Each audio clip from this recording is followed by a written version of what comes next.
അപ്പോൾ നമുക്ക് TKT panel അടിച്ച് വരികയാണ്.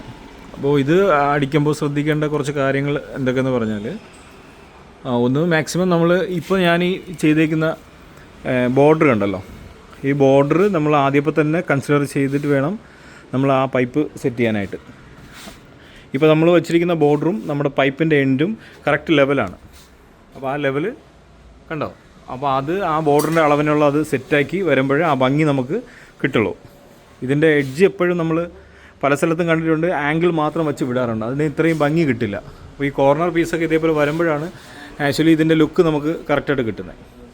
പിന്നെ നമ്മൾ ഇതിൻ്റെ ഇടയിലുള്ള ഡിസ്റ്റൻസ് മാക്സിമം 2 അടി തന്നെ ഇതിനെ നമ്മൾ അറേഞ്ച് ചെയ്യാൻ നോക്കുക.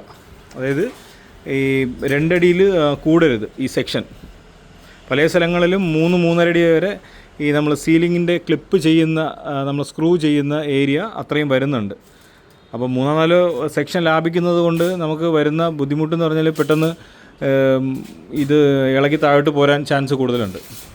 സോ അതുകൊണ്ട് മാക്സിമം അങ്ങനെ ചെയ്യാൻ നോക്കുക. പിന്നെ ക്ലിപ്പ് ഉപയോഗിച്ചുകൊണ്ട് സീലിംഗ് ചെയ്യുക. ക്ലിപ്പ് മാക്സിമം സീലിംഗ് ക്ലിപ്പുണ്ട്, ഡയറക്റ്റ് ഷീറ്റിൽ തന്നെ സ്ക്രൂ അടിക്കാതെ ക്ലിപ്പ് വെച്ച് ചെയ്ത് അതിൽ ലോക്ക് ചെയ്ത് പോയാൽ നമുക്ക് കൂടുതൽ ലൈഫ് കിട്ടും. നമുക്കിവിടെ ടോപ്പിൽ നമ്മൾ ഹീറ്റിനെ റെസിസ്റ്റ് ചെയ്യാൻ വേണ്ടിയിട്ടുള്ള ഈ നമ്മൾ തെർമോക്കോൾ ഇട്ടിട്ടുണ്ട്.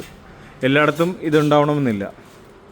സോ അങ്ങനെ വരുമ്പോൾ ചൂട് ഡയറക്റ്റ് നമ്മൾ PVC-ലോട്ട് വരികയും അത് ഇങ്ങനെ എക്സ്പാൻഷൻ സംഭവിക്കാൻ ചാൻസ് കൂടുതലുണ്ട്.